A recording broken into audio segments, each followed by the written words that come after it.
그것이 그 운동의 어떤 악마성과 그 운동의 잘못된 방향임을 더욱 극명하게 드러내 보여주고 있죠. 그런 것이 향후 한 60년 지나서 러시아 소위 사회주의화되는 그런 비극을 이미 상당히 예견해 주는지도 모릅니다.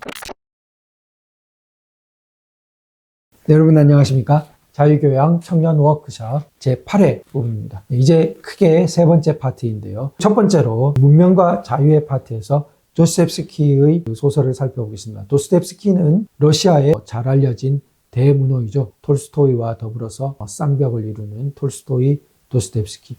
1821년부터 81년, 19세기의 한가운데를 살고 갔는데 소위 4대 장편이라고 해서 가장 널리 알려진 죄와 벌, 까라마조프가의 형제들, 그리고 백치, 그 다음 악령, 이런 4대 장편 1860년 무렵에 쓰게 됩니다. 유럽이 당시 큰 진통을 앓고 있던 무렵이고 러시아 또한 아주 근대적인 것이 서구적인 것이 들어와서 전통적인 중세적인 러시아 또 동방적인 러시아하고 아주 갈등을 심하게 겪던 나라가 용광로 쇳물 끓듯이 끓던 그러한 상황에 있던 때입니다. 그 속에서 악령이라는 소설 중에 한 대목입니다.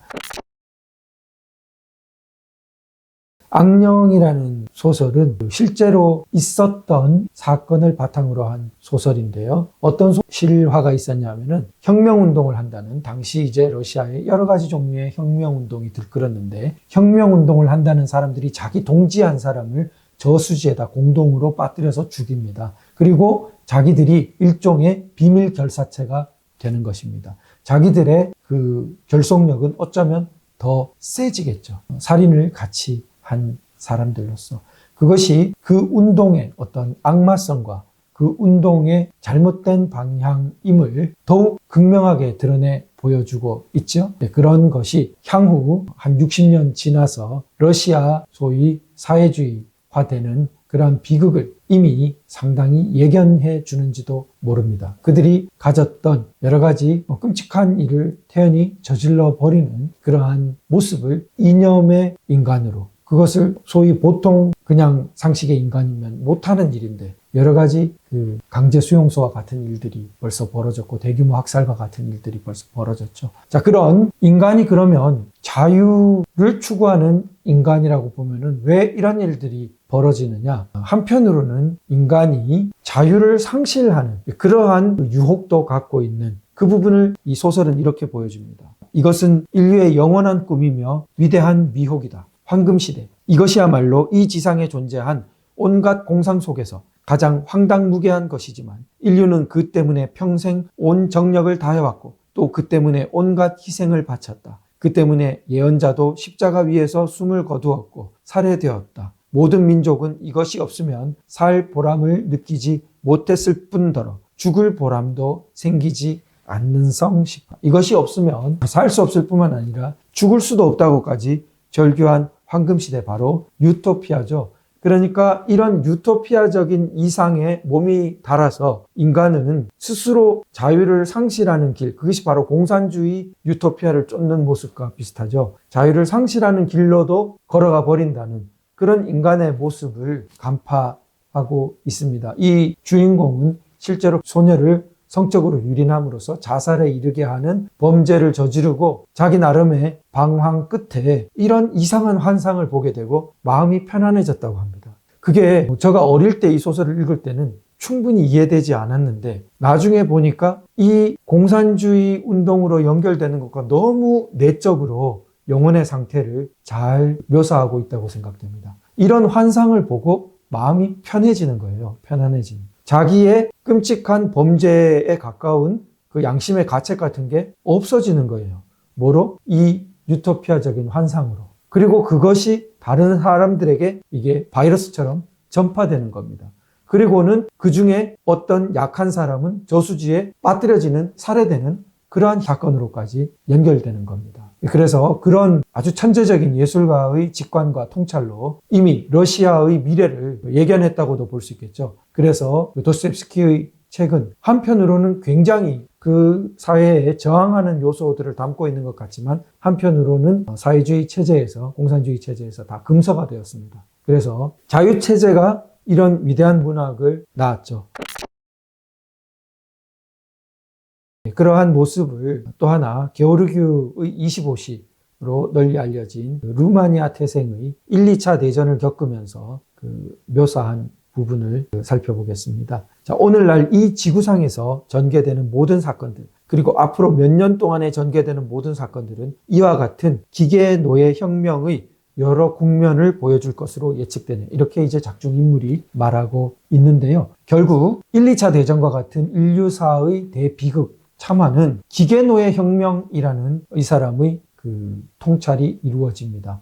마치 노예 반란, 스파르타쿠스의 난처럼. 자, 노예 반란 어떻게 생기죠? 노예는 당시 물질적인 생활을 가능케 하는 토대입니다. 노예의 노동력이 없다면은 당시 발전된 철학도, 여러 가지 예술도, 또 문화생활도 없었겠죠. 그런데 그 노예제라는 것은 인간이 아닌 것으로 취급하는 굉장한 모순을 내포하고 있죠. 그러니까 노예의 반란이 일어나죠. 오늘날 우리가 생각해보면 그 사람이 인간인데. 그러니까 그 노예의 반란, 노예의 난이 로마 같은 데도 다 기초를 불안정하게 만들었단 말이죠. 그래서 로마도 점점 더 약해져 가고 나중에 결국 붕괴되어 가고 노예제는 없어지죠. 자, 그러한 노예 반란과 같은 것이 오늘날 우리는 한 사람이, 우리나라 평범한 사람이 하루에 쓰는 전기량이 에베레스트를 몇 번이나 오르락내리락 하는 에너지와 같다고 에너지 전문가는 계산하고 있습니다. 우리가 어마어마한 에너지를 쓰고 있는 겁니다. 근데 우리 눈에는 노예 같은 사람들은 없어요. 그게 다 기계화되어서 나타나니까 우리가 어떤 옛날 노예의 노동력으로 계산하면은 어마어마한 숫자의 노예 노동력을 쓰고 있는 겁니다.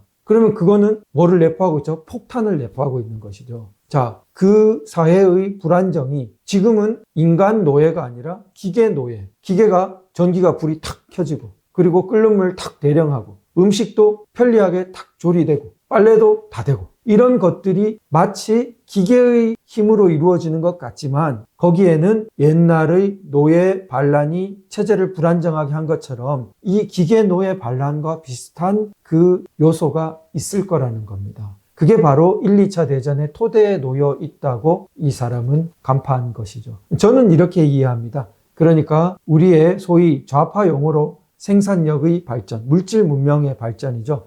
그것은 처음에는 정신적인 각성이나 부흥이 있고 따라옵니다.